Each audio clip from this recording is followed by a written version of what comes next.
coming up. It's a freedom that we're very close to giving up, and we cannot afford to do that. Dire warnings from two members of Congress who are battling air traffic control privatization. A warning about carbon monoxide from the NTSB and looking for the next jetpack. And inspiring girls to go flying. AOPA Live this week begins in just a moment. Build and flying with the Sonex aircraft B models. The B models offer more room and comfort, more fuel, more panel space, more engine choices, and the same great Sonex aircraft flight characteristics. Learn more at sonexaircraft.com.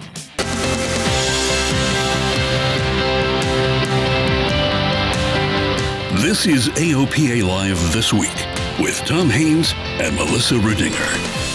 Is the FAA going to run out of money this weekend? As we record the show, we don't know. But talk about cutting it close. This week, the House has been debating a bill to give the FAA money to operate for another 6 months. Seems like a no-brainer, but hey, this is Washington.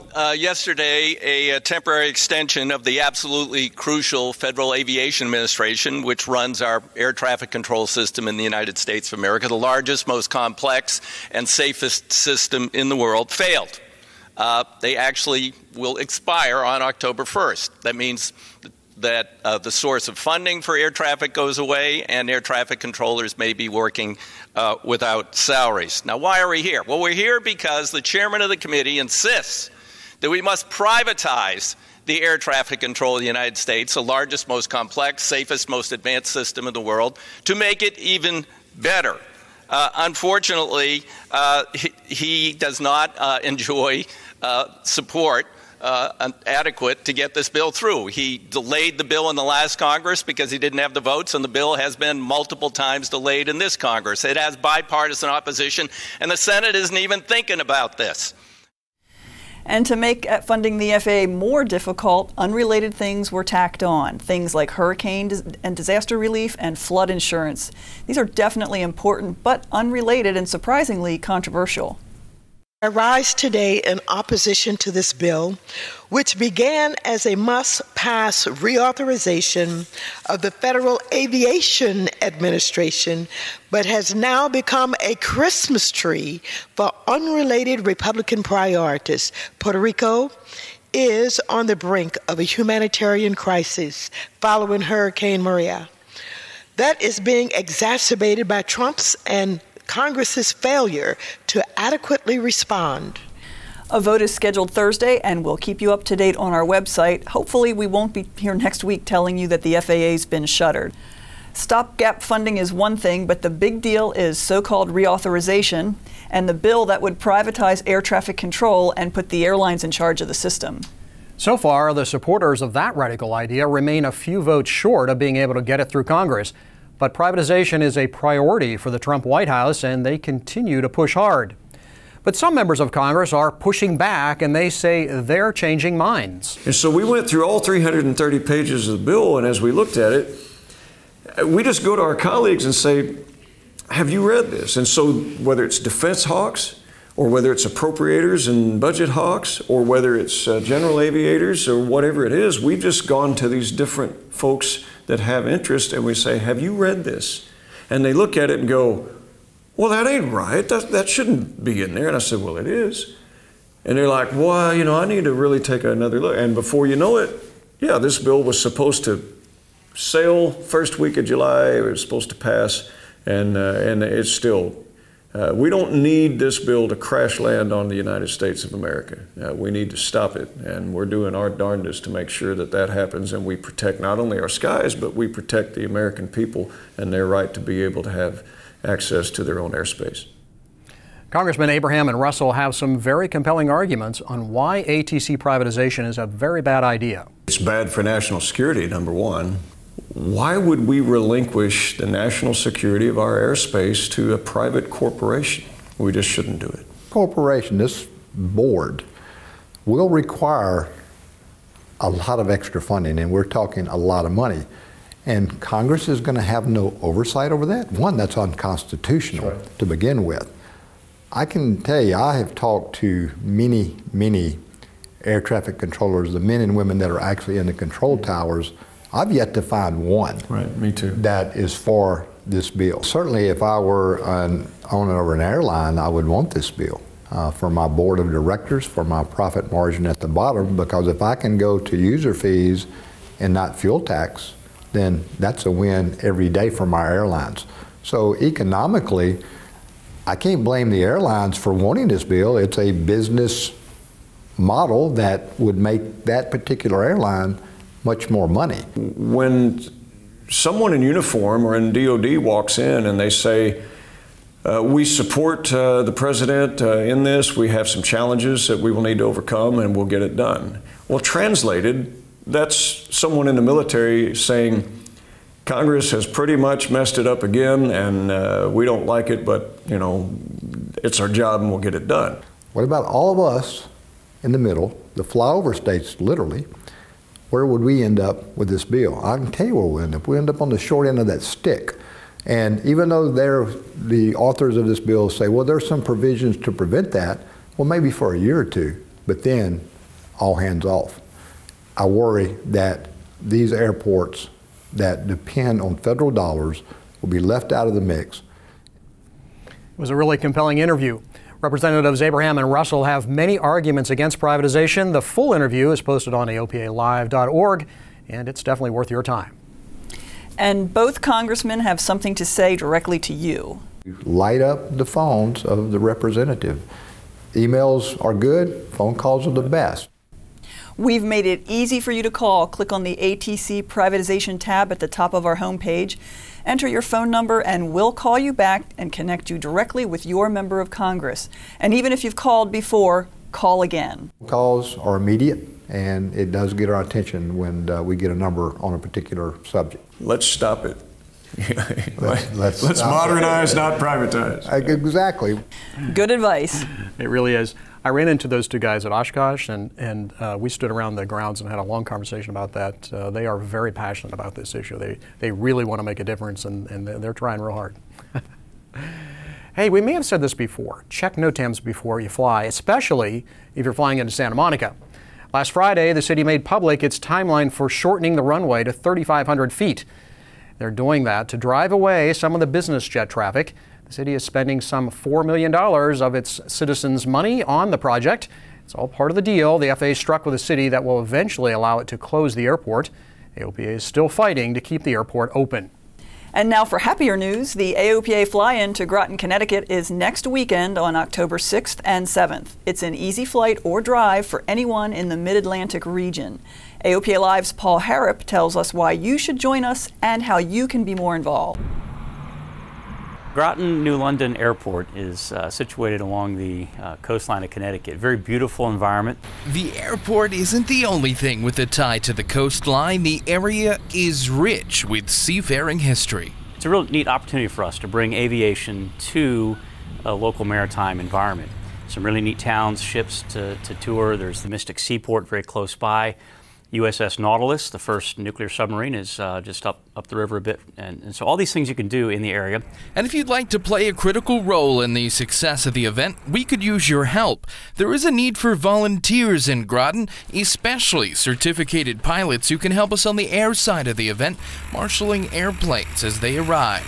Great opportunity for you to build friendships with other pilots and aviation enthusiasts in the region, while at the same time making a huge impact as you help us produce the event. We'd sure be grateful, and it should be an amazing time to be in New England with peak fall colors. So a great opportunity to fly over the New England environment and see it in all of its beauty. Plus, the seafood in the area is top-notch.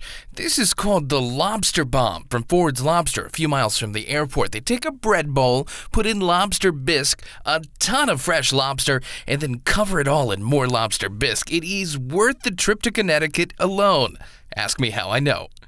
In Groton, Connecticut, Paul Harrop, AOPA Live. That lobster sure looked tasty. And we still need volunteers, so if you can help, get in touch on our website. In addition to our sincere thanks, you'll get a shirt, a hat, and lunch on us. Volunteer shifts are only a few hours, and you'll have plenty of time to enjoy the fly-in. And following right on the heels of Groton, the AOPA fly-in at Tampa, Florida, presented by Peter O. Knight Airport, will continue as planned October 27 and 28. Shortly after Hurricane Irma passed through, airport officials called us and said the airport was fine and they wanted the fly-ins to continue as scheduled. So we're happy to bring a little fun and business to Florida. Hope to see you there. Details are on our website. And they got some work to do down there, but the Tampa area was mostly spared, and so we were excited to hear that they're still welcoming us down there. Yes, really looking forward to it. It'll be fun. The Tampa fly-in includes an optional fly-out to the Bahamas, and if any of your future flight plans cross a U.S. border, we've got a new guide for you. The 16-page, easy-to-read guide is one of several efforts AOPA is pursuing to streamline international flights. You can view the guide online or download a PDF. The guide takes you through the flight one step at a time and answers many what-if questions that come up as you prep for the journey. It's on our website, of course. Search for Cross Border. Coming up after the break, we'll tell you where the 2018 fly-ins are going to be. And inspiring young women to fly. You're watching AOPA Live this week. The smoke is on. He's giving everything that he's got. Oh, I'm on it! He's there! The Red Bull Air Race World Championship returns to Indianapolis Motor Speedway, October 14th and 15th. Tickets now on sale.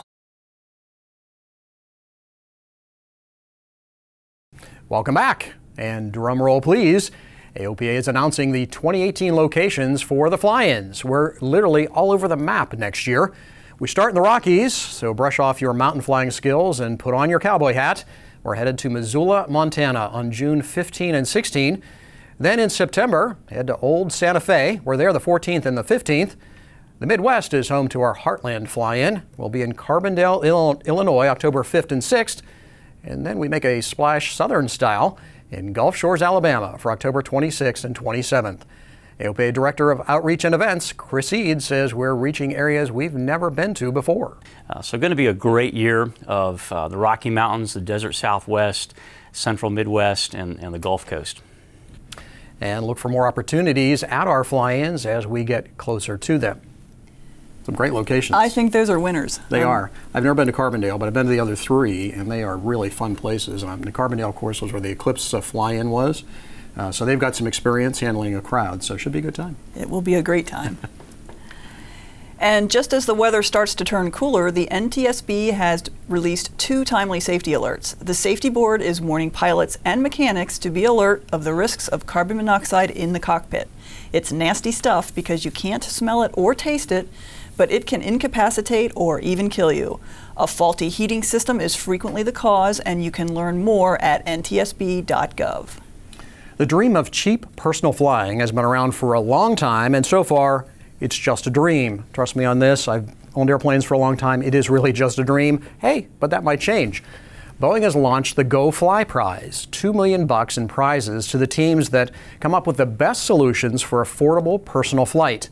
AOPA is a sponsor of the competition, and the winners will construct and demonstrate a safe, ultra-compact, quiet, urban-compatible personal flying device capable of carrying a person 20 miles without refueling or recharging with vertical or near vertical takeoff and landing capability. Sounds like quite a project.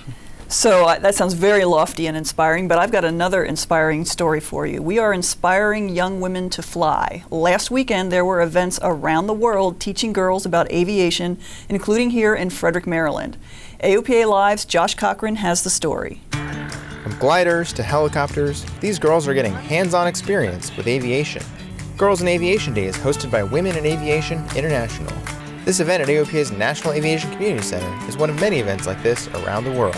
This organization and our chapter especially is all about is reaching down and helping those the next generation to explore their possibilities. 1, 2, 3. About 100 girls came out to the event today, and the experienced female pilots here say it is essential to introduce girls to aviation at a young age. Girls in particular, this isn't a message that we get all the time, that this is not just something possible, but it's fun, and it's something that you're going to want to do. You want a really cool job when you grow up, be a pilot. Female aviators from drone operators to air traffic controllers talk to the girls about the career opportunities available in aviation. This is amazing. I wish we had had something like this when I was younger.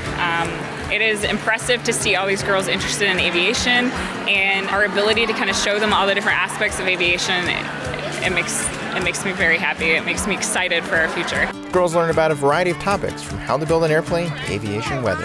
It's so cool to see like actual planes and what kind of jobs you can get. I actually got to see how planes were built and flown, like that one over there, so it was really cool. I've learned that they use drones to help people, to find people. It was really fun. We got to get in an actual plane, one of the little ones. I never thought about aviation when I was young. It didn't occur to me that this was a field that I would want to be in or go into. But once the bug bites you, you have it really bad. You can't do anything else. You just have to do it. So I'm excited to share this like illness where you have to fly with a bunch of girls. Josh Cochran, AOPA Live. Altogether, the Girls in Aviation Day drew nearly 10,000 youth to the events around the world. I have to tell you, I like seeing this for a couple of reasons. One, back when I was a teenager and wanted to learn to fly, went to the FBO, the chief pilot, who was also the designated examiner, sat me down and explained that just genetically women were inferior in terms of flying. Now, he did allow us over some exceptions. He wasn't nasty, he was trying to be helpful. Right. So I ended up, taking flying lessons at that school, and he was my examiner. So apparently I was an exception back then. I guess you showed him. Hey, that does it for us this week. Thanks so much for watching. We hope you'll join us next Thursday for another edition of AOPA Live This Week.